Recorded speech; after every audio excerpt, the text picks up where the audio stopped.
Right, good evening, ladies and gentlemen, and welcome to this evening's Cabinet meeting.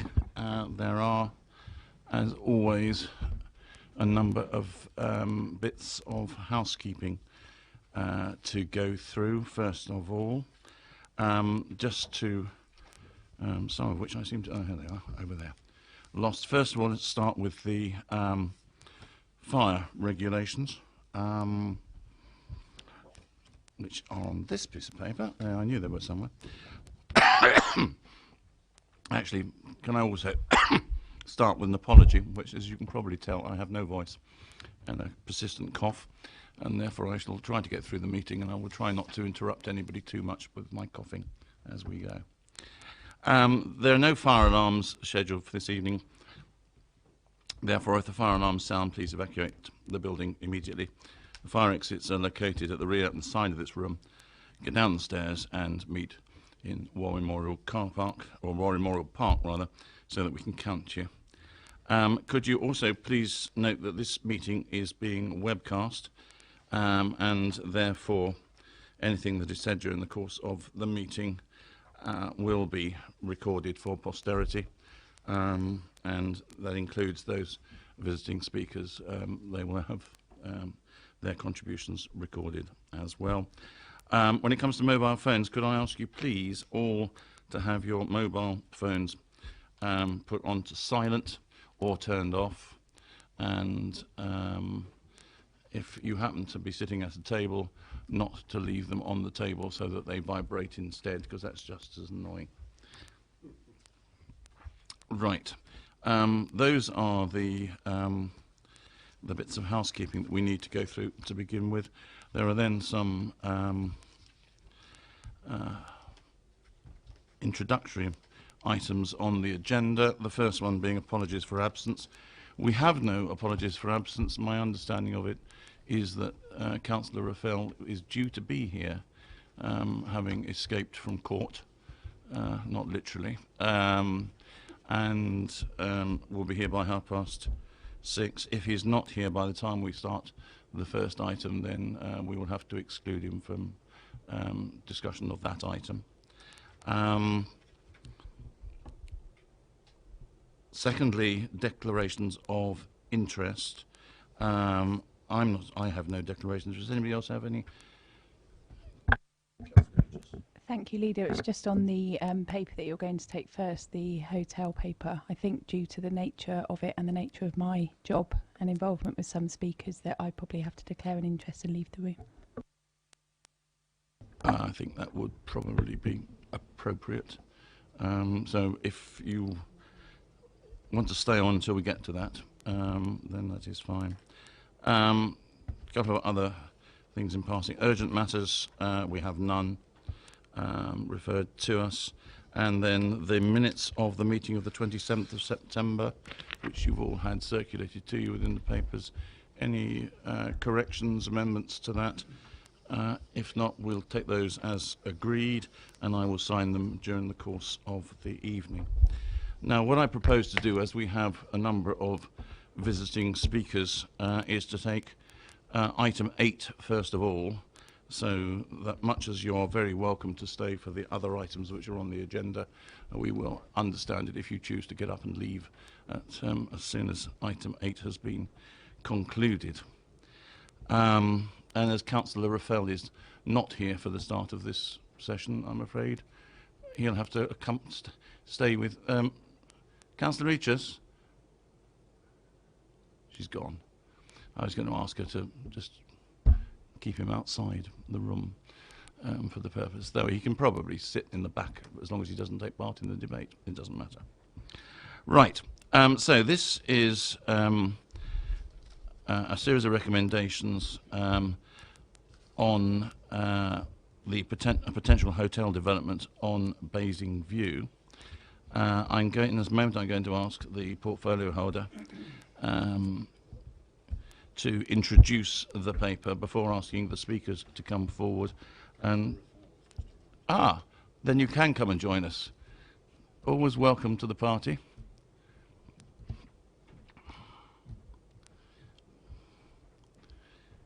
We'll wait for Councillor Raphael to arrive.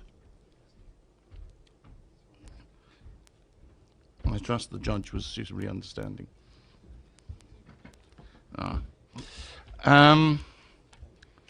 Right, we have, just to go back, what I shall do is I shall ask Councillor Isaac to introduce the paper.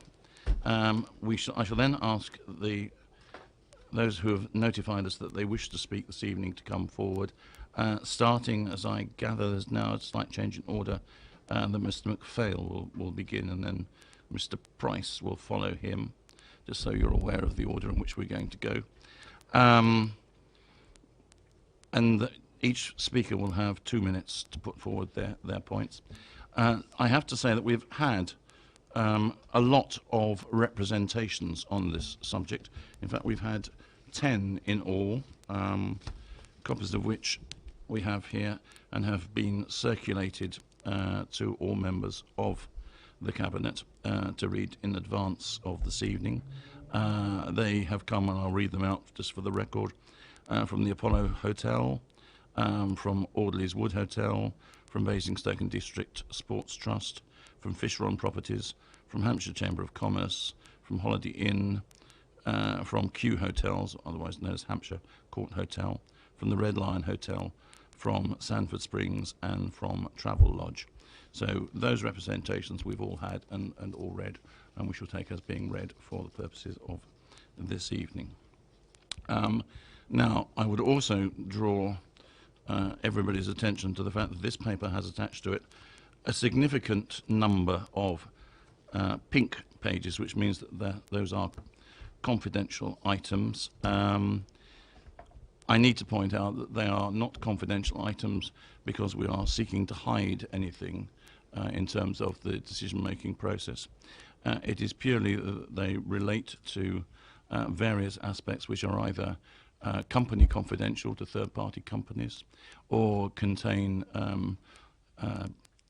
commercially valuable information, or contain other aspects which are considered to be private information within the meaning of the context of that information. If it is necessary at any stage for us to start to consider subject matter which is within those papers, then it will be necessary for us to consider excluding the press and public whilst we go into a private session to debate those aspects, after which we would then reconvene and summarise what was discussed at that particular moment in time. We shall see how, as the debate progresses, whether or not that will be necessary. So can I begin with Councillor Isaac and ask you to introduce this particular paper. Thank you, Leader, and good evening, Cabinet colleagues. As the Leader said, this is a report on a potential hotel development at Basingview. As a council, we have long recognised the importance of regenerating Basingview, our central business district, business park. And there's been some good progress on this over the last few years, but there's a lot more to do. And one aspect of that that has been recognised by this council is the importance of bringing a hotel development to Basingview. This is something that we've had clear message from, particularly from Basingview occupiers and their staff about the need and the benefit for of having a hotel provided. In conjunction with our partners, development partners, Muse, we've recognised that to maximise the benefits, particularly economic, social and environmental, that we should be aiming for a business class hotel because of the wide range of amenities that type of hotel would provide, the way that would extend the life on the business park, hopefully through to the evenings and the weekends. as you've read in this report, we went out to the market in 2015 using specialist hotel advisors. And this report is the culmination of that marketing effort and the negotiations and the evaluations that have taken place since. You have before you, Cabinet, 3 options. I think that as portfolio holder, I would just add it's important to maintain the regeneration momentum that we've got at Basingview and help to improve the offer we've got at Basingview and restore our occupier base. Cabinet has my recommendation, and that's to progress a transaction with Urban Village Resorts, Village Hotels, because they are the only business class option that's been provided. It's worth mentioning that as with any complicated development of this nature, and at this pre-contract stage, there are a number of conditions that need to be resolved before any agreement could be signed, and all those are outlined in the report. As the leader has mentioned, Cabinet's also received a number of letters and emails from various parties who have expressed, I think, concern about the recommendations being made here. And it's important that Cabinet takes account of these concerns before it makes its final decision. Thank you very much. Probably fairly obvious, but there is actually a 4th option in addition to the 3 which are included in the paper, which is of course to do nothing. But just for completeness sake, I'll make that point. So could I ask Mr. McPhail, I think, wished to speak first from the 2 people from Fishron. Oh, damn. Mr. McPhail, as always with these things, there is a time limit. You have 2 minutes. There is a light in front of you, which if I can reach this machine, I can trigger, and it will come up to amber when you have 1 minute to go. So you have 2 minutes from now. If you press the big bar in the centre there, that will... Okay. Good evening, Chairman. I'm Malcolm McPhail. I'm Managing Director of Lamorne Estates. I'm the Joint MD of Fishron Properties. We're a long-term property investor in the town. I've been developing for over 30 years. My involvement in Site I, which is the glasshouse, extends back to 2005. And on 3 separate occasions, we've been let down by the council in relation to alternative development proposals for the site. Unfortunately, the council have frustrated every which way we've turned. The glasshouse had planning consent for a hotel, satisfied all the planning requirements, and came out first in terms of its location. The site is well located at the entrance to Basingview. It's a landmark site. It is visitors' first impression to Basingview, hence the reason why we've been endeavouring over the last 11 years to achieve a successful development for it. Unfortunately, the council appeared to prioritise land under option to Muse, blatantly disregarding the other ground leaseholders on Basingview. The recommendation in the office report in relation to development proposals for Site W, in our opinion, is bad for Basingstoke, it's bad for the consumer, it's bad for Basingview, and it's bad for the town. It's short-term gain and potentially long-term pain for the council if the scheme becomes unviable. I justify these comments for the following reasons. 1, there's a 5-year anti-competition clause, which is draconian in an extreme and would detract from new investment and employment creation in the town. Let the market forces dictate.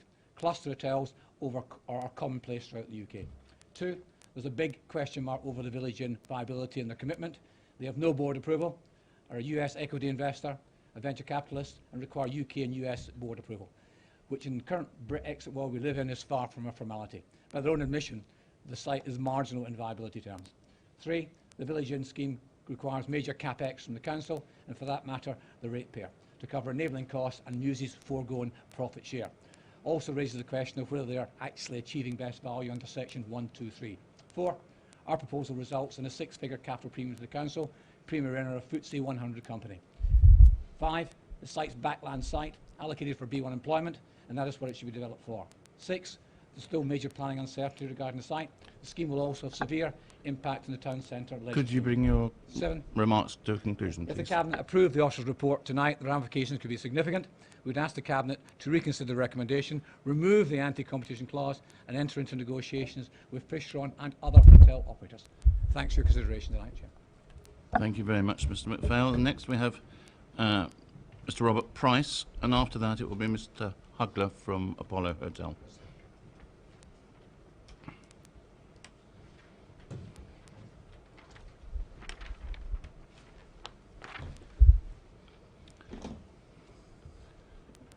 Mr. Price, you also have 2 minutes, and the yellow light will come up when you have a minute left.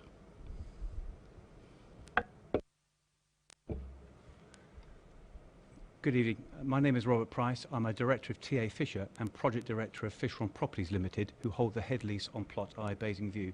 Fisheron have a number of fundamental concerns with the terms of the council's leasehold arrangement with Village Urban Resorts. The anti-competition restriction preventing other hotel users on Basingview is unreasonable and will stifle investment. Such a restriction could also be in breach of the Competition Act and may expose a council to damages to third parties who have been adversely affected by such a provision. Throughout the UK, village hotels trade side by side with other hotel operators without such restriction, and market forces between operators must be left to prevail. A report confirming this has been previously passed to the council. Regarding best consideration and valuation, by Village Hotel's own admission, the financial viability of the proposal is described as marginal, and from the council's perspective, it will result in a net deficit position as it is funding the cost of significant enabling works and compensating its development partner Muse. Conversely, Fisheron's proposal would result in a one-off capital receipt to the council, putting it in a positive cash flow position. Offers for the village and Travelodge hotels have been assessed on the best consideration position. However, it would appear that Plot I has not been included in this assessment. Regarding planning permission, Plot W site is allocated primarily for B1 uses and therefore does not accord with the local plan. Plot I, however, does comply with the local plan and is allocated for a mix of town centre uses, including hotel development. It is a gateway site on Basingview with greater visibility over Plot W, which will have limited passing trade. Plot I also has a planning history, with hotel consents being granted in 2009 and 2012, setting a precedent for planning permission to be granted in the future. In summarising, I would ask Cabinet to reconsider and remove the anti-competition restriction in the proposed terms with Village Hotels, which prevents other hotel users on Basingview. I would also request that the Council continue in dialogue with Fisheron to re-gear the head lease to permit hotel development on Plot I, as described in the Cabinet report. I think that's time now. Thank you. Thank you. Mr. Hugler.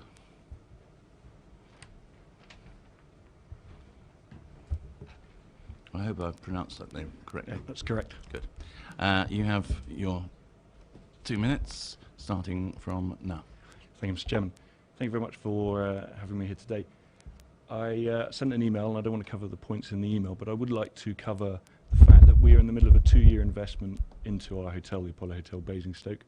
If competition is to happen, we're fully supportive of it. If that competition is subsidised using taxpayers' ratepayers' money, we will have to call into question our investment in the town. We can't invest when there is an unfair playing field. With rates being subsidised, with enabling works being subsidised and land sold below market value, we cannot compete on a fair, level playing field. We have presently just undertaken 70 bedroom investment in the hotel, and we have another 55 to go. That presently is on hold while we see what happens. We have plans for investment in our conference centre and our leisure centre, which will create jobs and will create rates payments. These will all get called into question depending on subsidised to other operators in the town. That will result in job losses at our hotel. It will result in us appealing our rates, which will involve reduction in rates paid to the council from our hotel. We will look at our legal options about our rent that has recently gone up to a very large sum of 165,000 a year we pay to the council. We cannot sustain that if we have unfair competition. Again, we fully support competition. We have no problem with the new hotels being built on a level playing field. The new Premier Inn has opened. That's a boost for the town. We would like to see more investment in the town, but as I say, on a level playing field. We fully support boosting Basingview, but we don't think there is any need to tilt the market in favour of one operator. That's all I have to say, and thank you very much for your time. Thank you very much, and thank you for keeping to time. And then finally, Mr. Knight from Audleys Wood.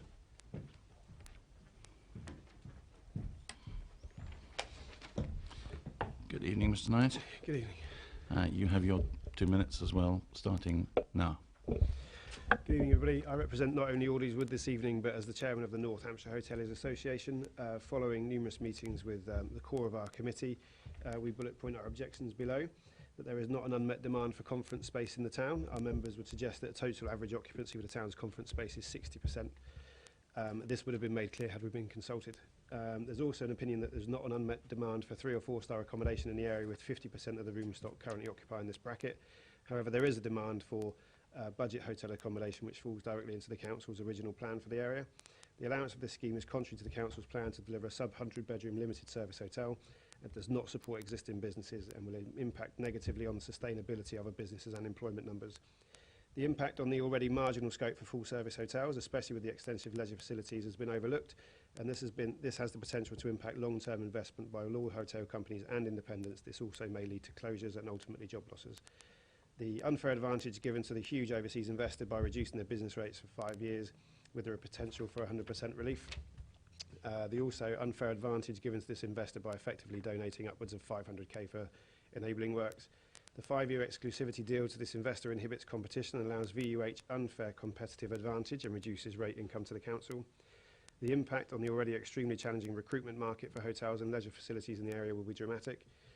The impact on new competition will drive down turnover and profitability for the existing hotels, and that as a consequence could be a diminution in employment. Additionally, appeals to the VO to reduce business rate assessment at each hotel on competition grounds. All rateable values will also reduce for the local facilities for the F&B outlets locally on the same basis as the point made above. It has not been demonstrated that the benefits of the VUH scheme outweigh the financial gains of the council, and the net loss to the council has not been evaluated or communicated. The NHHA remain committed to Basingstoke and would value and welcome negotiations and consultation in what the area actually needs. Thank you very much indeed. Thank you.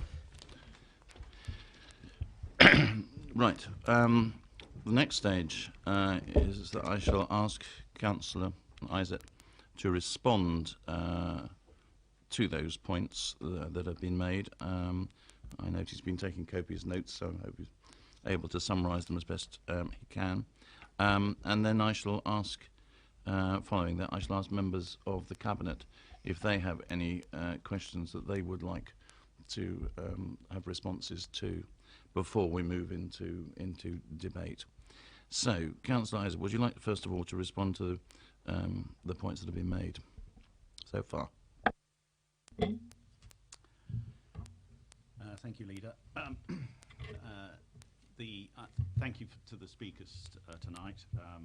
Clearly, a lot of what you said is reflected in the letters that you've written to Cabinet, and in particular the points that I'm aware of as areas of significant concern are around the 5-year exclusivity period that is being proposed, the absence of a board approval from the preferred party,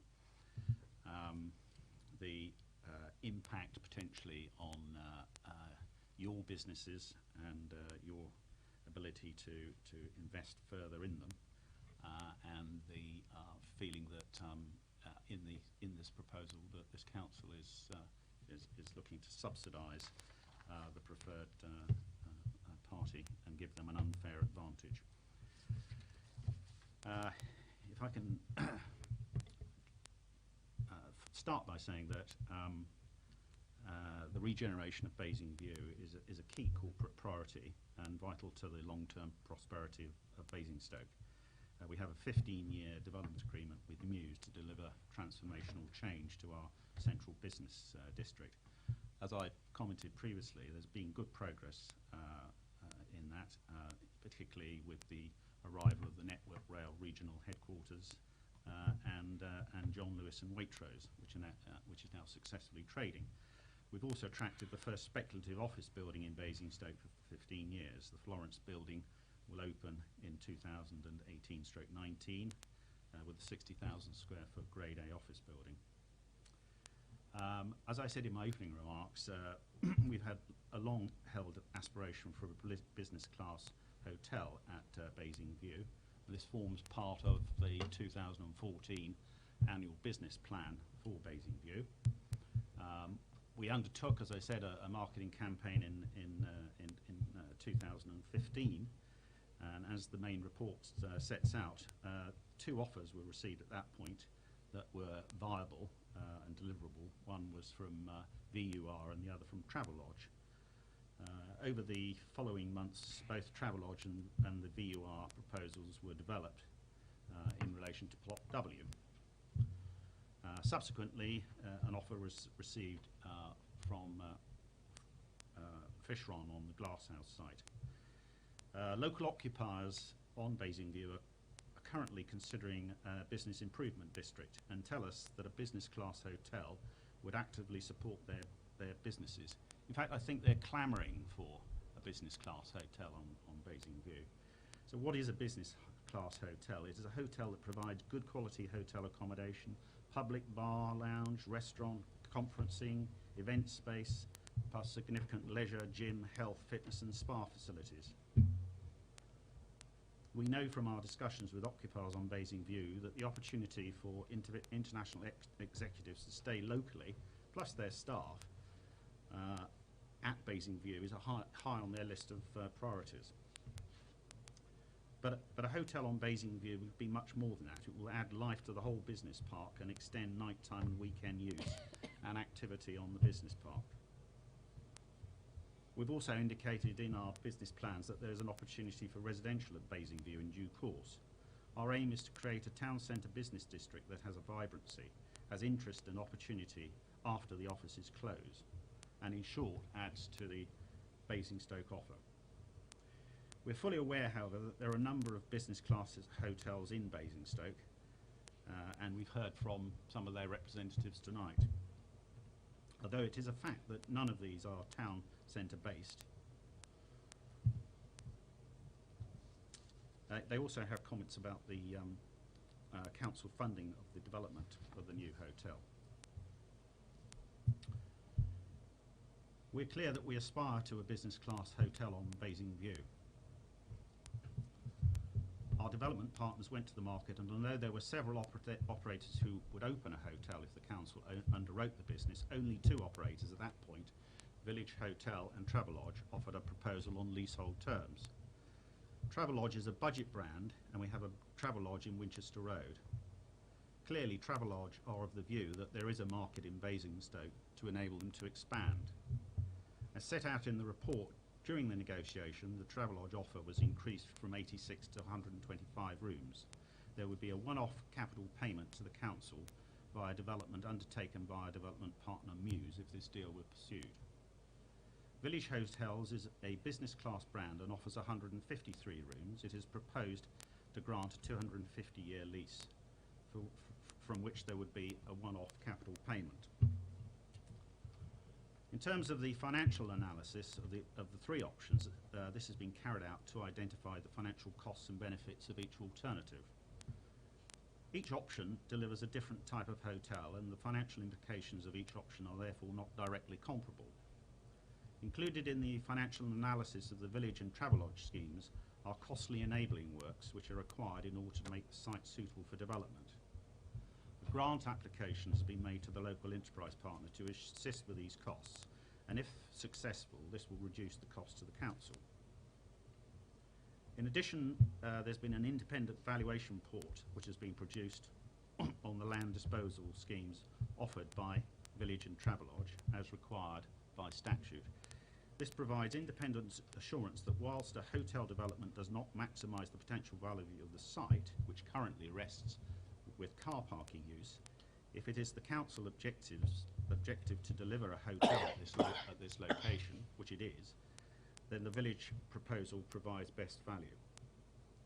In accordance with the legal requirements, the council can agree to a disposal at less than maximum value for unrestricted use if it considers that the disposal supports the promotion or improvement of the economic, social and or environmental well-being of the area and all residents, and this forms part of the basis of the recommendation to Cabinet.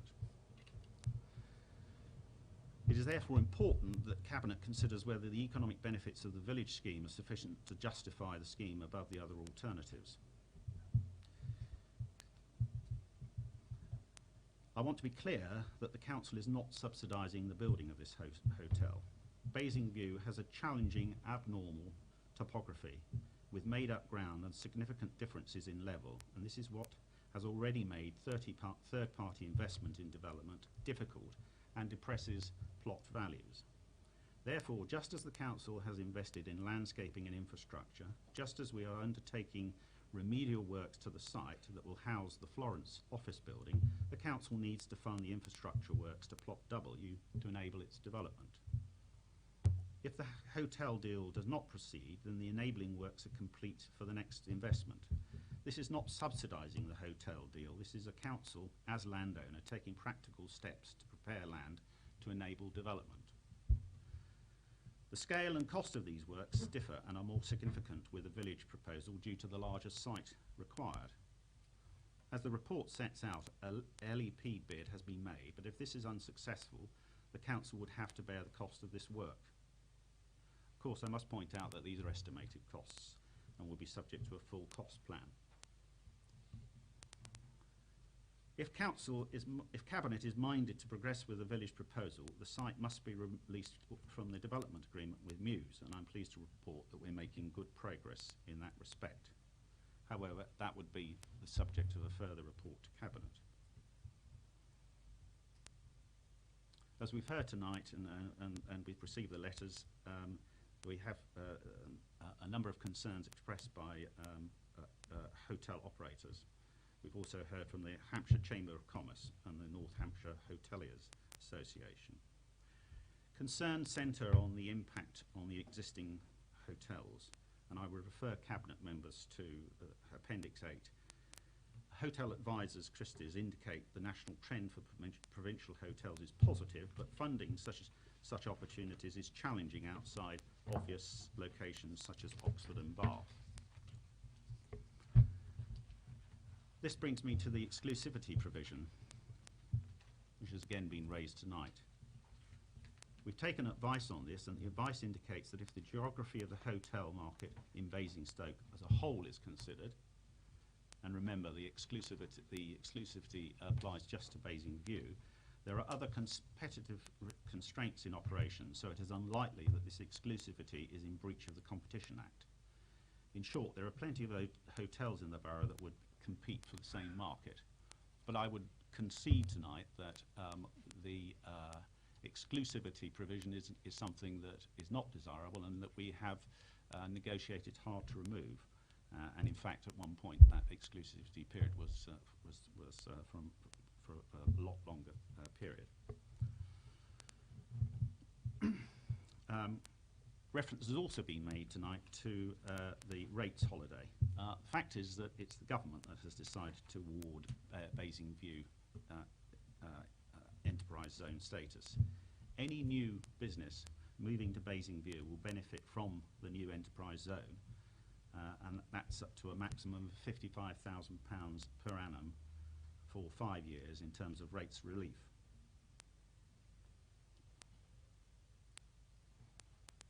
Basingview is growing, and as our regeneration plans progress, there's going to be increasing demand for leisure facilities. For instance, if a new occupier arrives and leases the Florence building, that is going to increase the office population by 600 to 700 people. The purpose of the enterprise zone status is to promote and build investment in Basingstoke, and this is part of the incentive package for businesses approved by government to locate to areas that have potential but can be financially marginal. We've received a letter from the Sports Trust located in Festival Place, which also sets out concerns regarding this proposal. Cabinet colleagues have got the detail of that in the confidential papers. Concerns have been expressed by the Sports Trust about similar price point offerings of the Sports Trust and the village hotels. The Trust is concerned that the local fitness market may become saturated, including other developments proposed in the medium-term future of the borough. Members will be aware, of course, that this council has made significant capital investment in the Sports Trust in the order of £2.7 million in 2007 and provides an annual revenue grant. We recognise the important work that the Sports Trust does and wish to continue to encourage it and support it. But I think it's important to recognise that we have a growing population, not only on Basingview but in the borough as a whole, and our population is going to be increasing by tens of thousands over the next 20 to 25 years, and therefore I'm sure that there's going to be good, healthy demand for fitness provision, both provided by the Sports Trust and added to by a new hotel on Basingview. The Trust also makes the point that there is free parking at Basingview. However, I don't think this is a significant handicap for the Sports Trust, in as much as it's possible to park in the evenings for £1 an hour for an unlimited period for those people using the Sports Trust facilities. We've also heard tonight from Fisher on Estates, who are the promoter of one of the proposals in the Cabinet report. Fisher's letter is self-explanatory, and it clearly sets out why the enterprise zone is important to Basingstoke. We want to provide new offices on Basingview and to stem the loss of corporate names leaving the borough. And in relation to the particular point made by Mr. McPhail about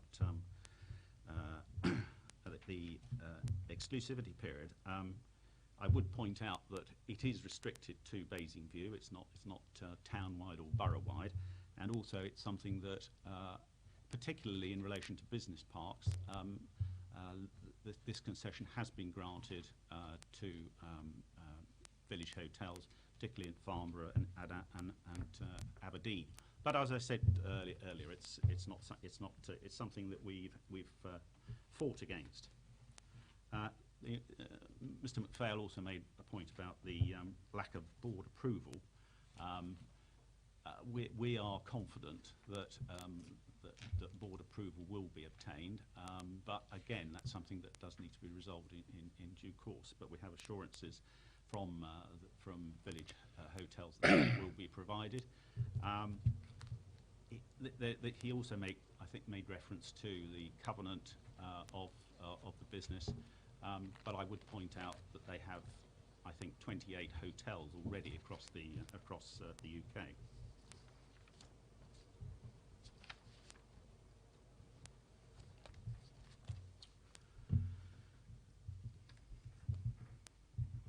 Fishron have proposals to bring forward a budget brand Premier Inn and Beefeater.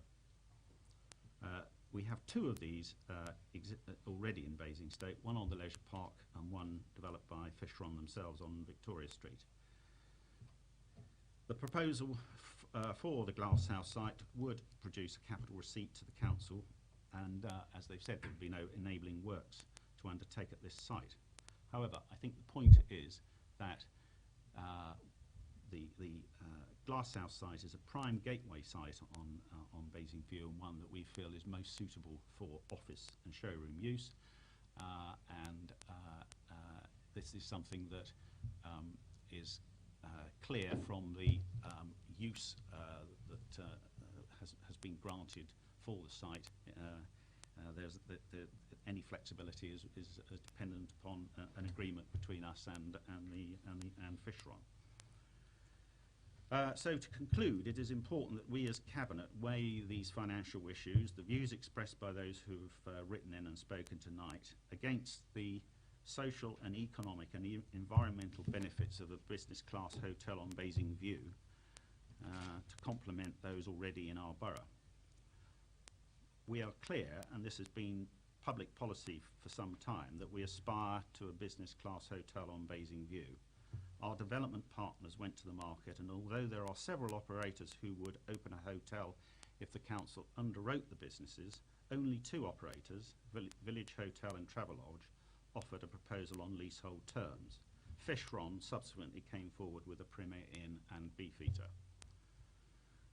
The Travelodge and Premier Inn brands are budget brands, and Village Hotel is a business class hotel. The latter is the recommended option.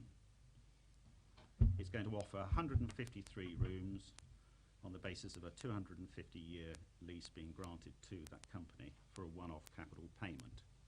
However, in the absence of LEP funding, this capital payment is required to pay for site enabling works and contractual obligations to our development partner. When compared to the unrestricted value, currently a temporary car park, we are disposing of this site at undervalue.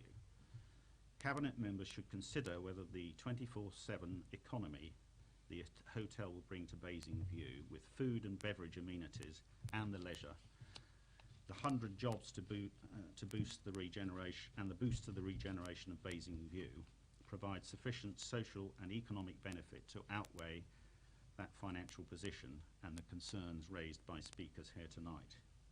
It is my view that it does, and it will be a significant driver towards the regeneration of Basingview.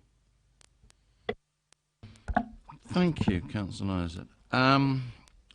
Right, we have to weigh competing points of view here. Before we start to weigh, are there any, we've heard a lot of points of clarification. I don't want to go over ground that's already been covered, but are there any other issues that members would like to get further clarification on? If I can, right. If I can ask you, let's just have the points to begin with, because it make it easier for Councillor Isaac to answer them. Sorry, Councillor.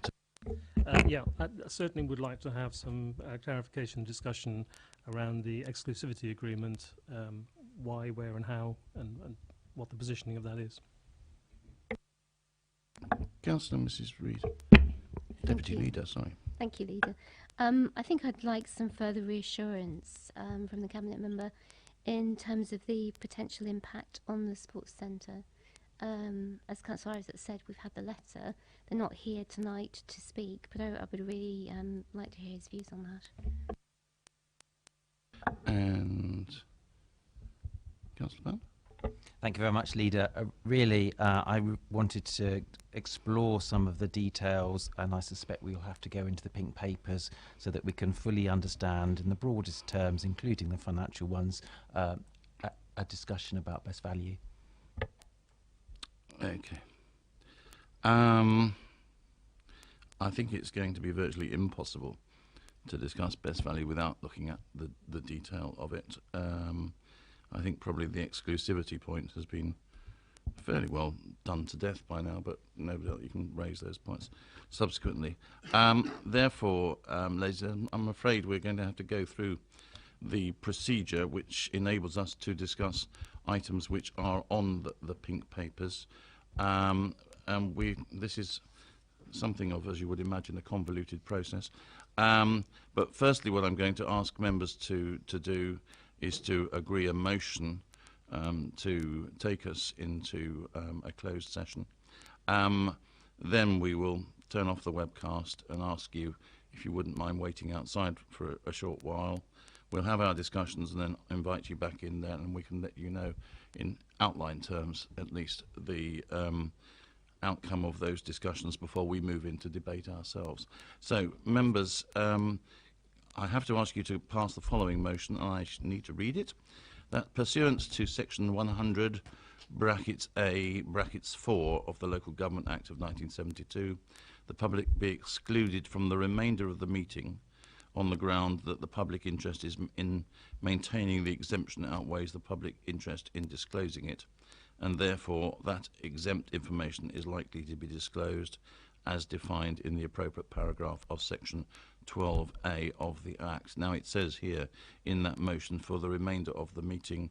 In this particular instance, I think that means for the remainder of our discussions on this subject on the pink papers, and not for the remainder of the meeting in total. Are we happy? Are we agreed on that? Yes. Great. In that case, can I ask that the webcast be turned off, please? And could I ask members of the public and the press, if you would mind leaving the room, and we will try and get you back in as quickly as possible. Is somebody going to turn the webcast off? Can you do it from there, Julia?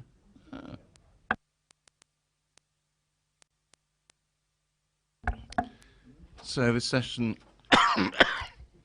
I'm sorry.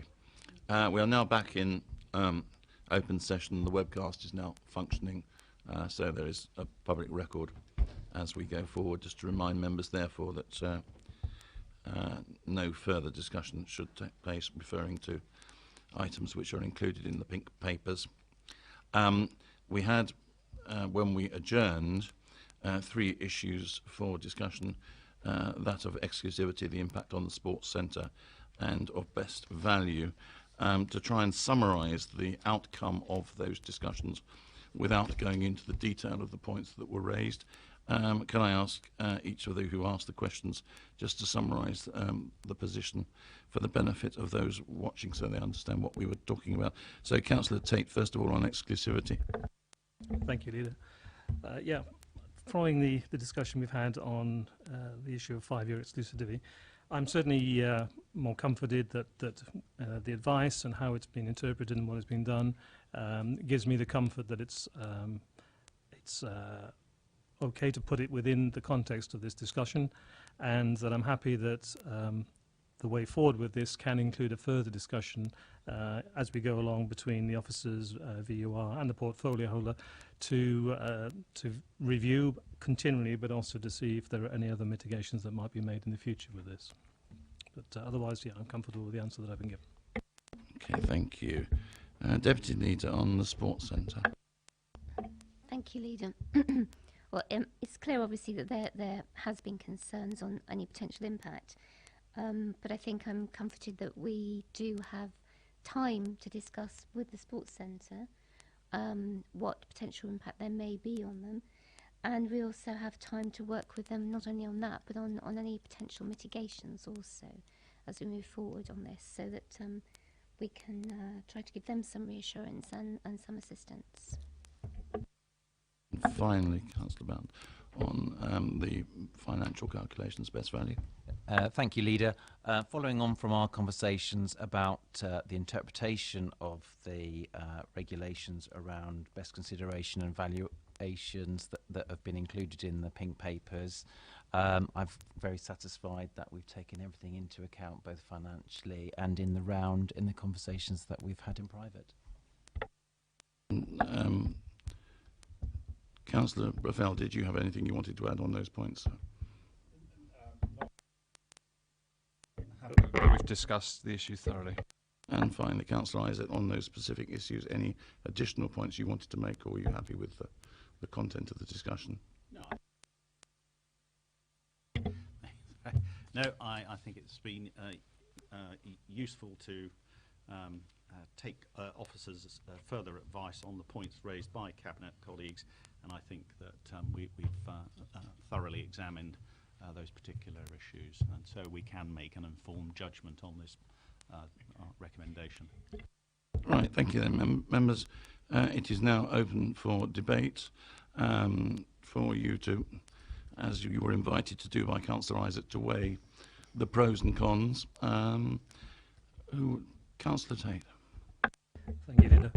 I think the thing that strikes me with this proposal is the issue of regeneration of Basingview in the more general way, and that the provision of a business class hotel within a business park environment at a time when we are intent and being supported, and we can already see developments of A-grade office space within that environment.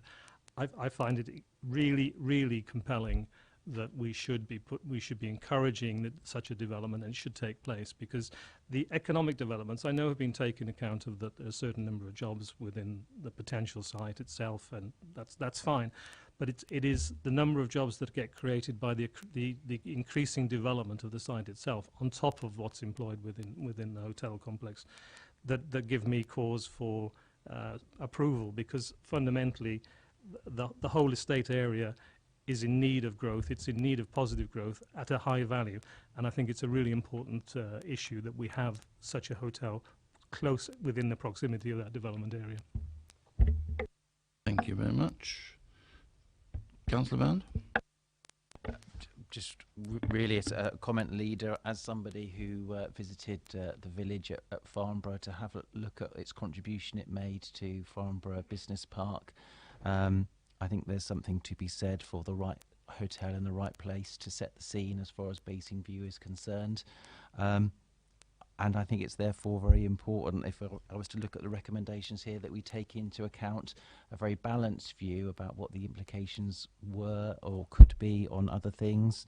And if we can take some mitigation to things that we really value as far as adding to our community, then we should make sure we do quite a lot of research to understand what those mitigations are and what we can do to protect those things. Anybody else wants to contribute at this stage? I think, if not, Councillor Isaac, do you have anything to add before I bring the conclusion to the discussion to a conclusion? I'm content that we've heard the views and the concerns from the speakers tonight, and that the issues have been thoroughly aired, and that the Cabinet is in a position to make a fully informed assessment of the recommendations. Right, members, it's never difficult, never easy making a difficult decision like this, because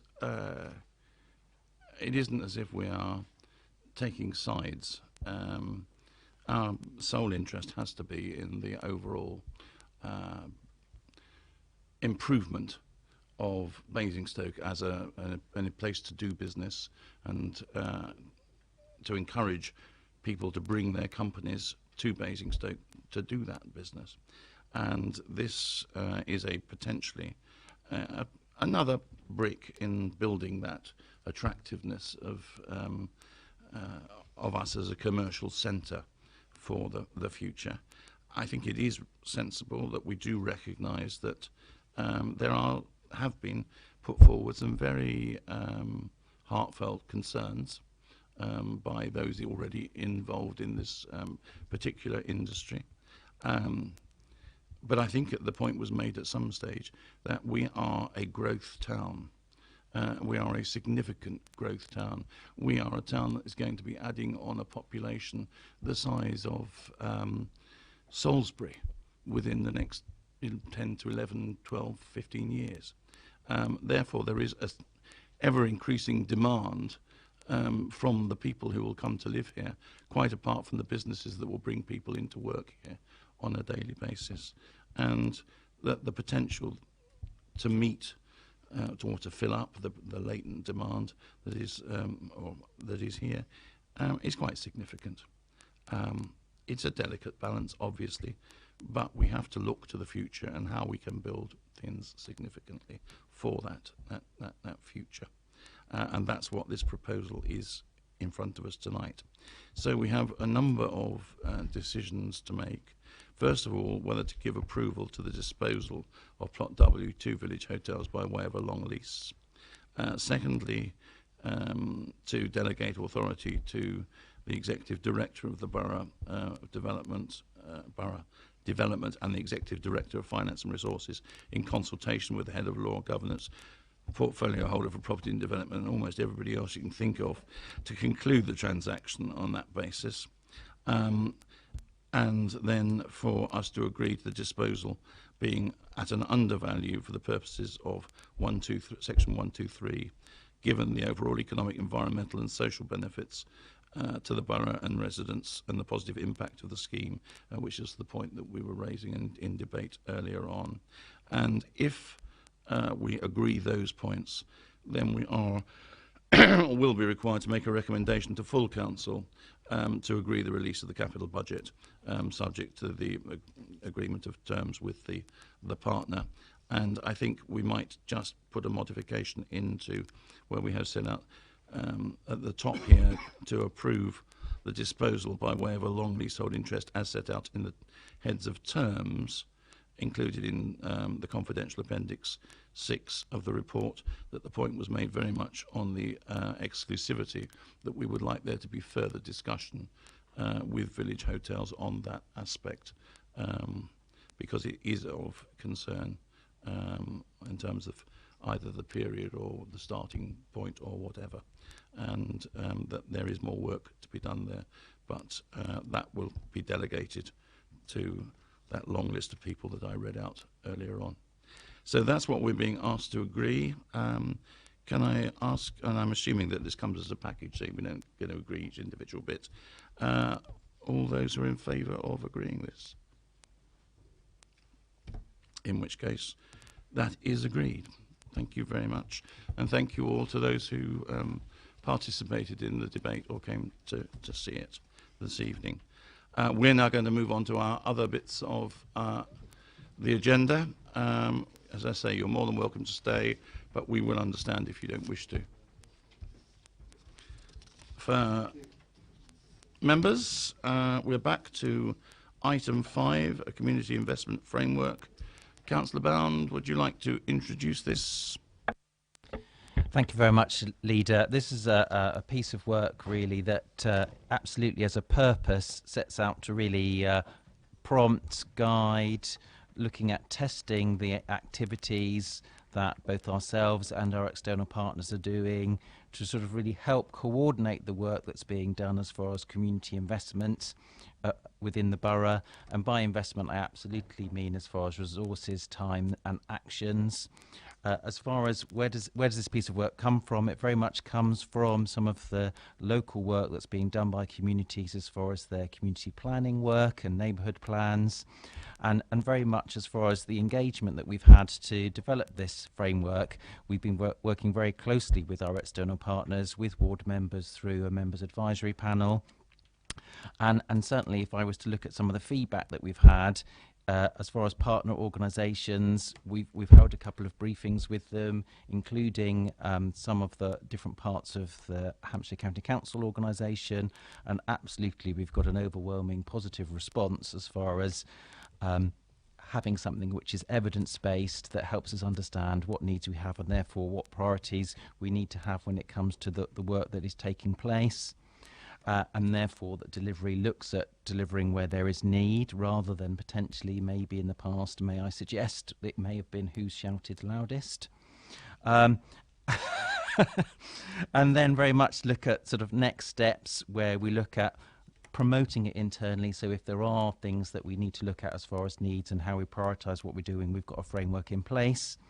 And absolutely implementing it as far as getting people to consider the framework when we do the work that we're doing in the west of Basingstoke, whether it comes to the communities on the western edge or how those communities on the western edge interact with the new development of Manydown.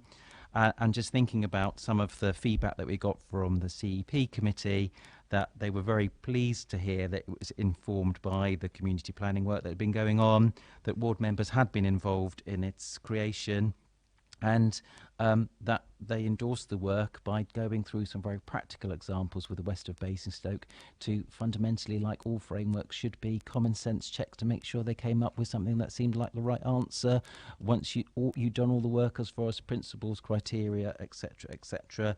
And absolutely a commitment here to develop it on an ongoing basis. It is in some respects just a framework rather than a policy, and that we monitor it and review it early in 2018. Thank you very much. So, this is work in progress, I think we would describe this. It's a very good start, and one which has been fairly universally applauded by those who are involved in taking part in it, and also by those who have reviewed it through the committee. It clearly will change as we go forward and we get more experience on it, but it's a very worthwhile, necessary step. Does any other members have anything they want to say about? Otherwise, it seems to be eminently sensible, and I think we're very happy to adopt it, are we not? Good. So then let's move on to the subject which many people have been waiting all night to hear about. But it's something which I refer, of course, to the medium-term financial forecast and budget strategy. Again, this is something which is work in progress, in that we are not adopting anything here tonight. We are just agreeing to go out and consult on the subject, and therefore I don't think it's appropriate to spend a lot of time on the detail of it. But you may, Councillor Tate, wish to say a few words about the main thrust. I'll take some wise advice from you, Leader. There will be just a few words. This, as you say, is for consultation, and it's the midterm forecast and strategy. I think by way of... I know you didn't want me to say very much. It's your own time. I think a number of things as introduction. First of all, that the Cabinet should be aware of, and I think is aware of, the increasingly difficult situation from local government financing from central government, and also that we have seen a significant decrease in the income from our investments due to interest rate changes from June the 23rd. What we are bringing forward in this report is a forecast and strategy which fundamentally I think has three strands. One is to continue and increase the requirement within the Council to operate at better and better value, which means also looking at its cost base. Secondly, that there will be a view forward, which is how to maximise the income from investments, and there will be some changes in policy within that, and also in terms of our income from charges, which we'll see some changes in the coming year with more detail coming up. And the third element is that within that we will also be seeking a council tax increase for the next 2 years of £5 per annum with a potential 1.9% to follow. So the key issue which I've said is that there is decreasing income and there are challenges with that. However, we are very clear that we have a very strong financial situation behind that, and that we're in a very positive position which allows us to maintain the services to our electors and the residents of the borough, and including those less fortunate than ourselves who have need of support from the Council Tax Support Fund. So at a time when we are planning for significant growth within the borough, I think we have a budget and forecast here which puts in place a very strong foundation of what will be a long continuum of budgeting for this growth.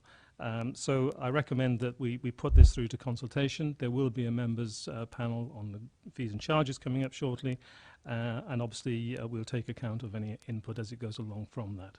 And hopefully that is brief enough to cover the main points that you want. Yes, I didn't wish to cut you off in your prime. But on the other hand, I think that when this is going to scrutiny committee, so it will be examined in detail at that stage. It will then come back to cabinet again, and there are a number of aspects which we still remain to have clarification on, as a result of the autumn statement and the various grant settlements which will be made. So from that point of view, I think it's important not to get bogged down too much in the detail now, but it does set really a new framework for the way that we will need to manage our finances over the coming decade or more, starting to really look to the future if we're to achieve all the things that we want to achieve within the council plan. Any other points anybody wishes to make? Because we're happy to, if you like, kick it off into the great consultation universe out there and wait for the responses to come back to us. Then finally for this evening, item 7, which is an update really on the ESP scheme, the existing satisfactory property investment scheme. Deputy Leader. Thank you, Leader. I will be brief also.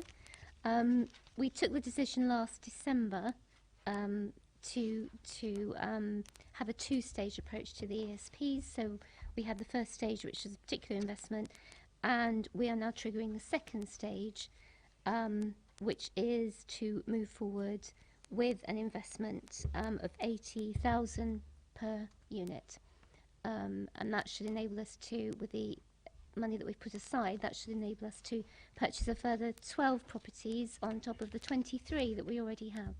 And these properties are used as temporary accommodation, which means that we are able to avoid homelessness and also greatly reduce, they've had a massive impact on our bed and breakfast figures. So we are able through these to keep our bed and breakfast usage down tremendously, and that obviously is good news because it means we're keeping families out of bed and breakfast, and we are not overstaying the statutory length of time for people to be in B&B as well through this scheme.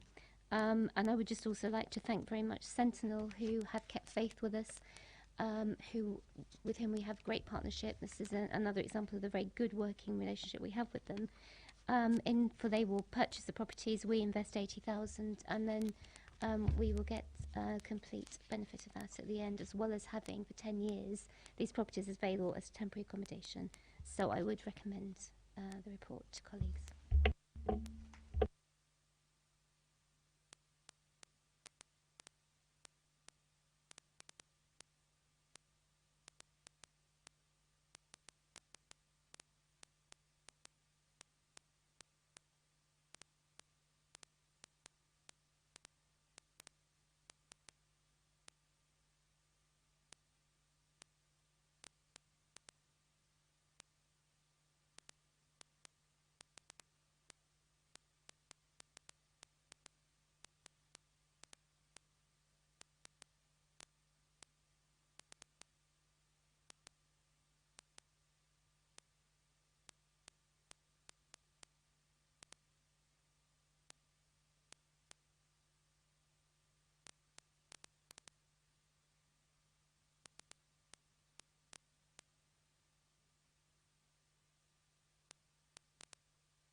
Read all that out, and I never had my microphone on.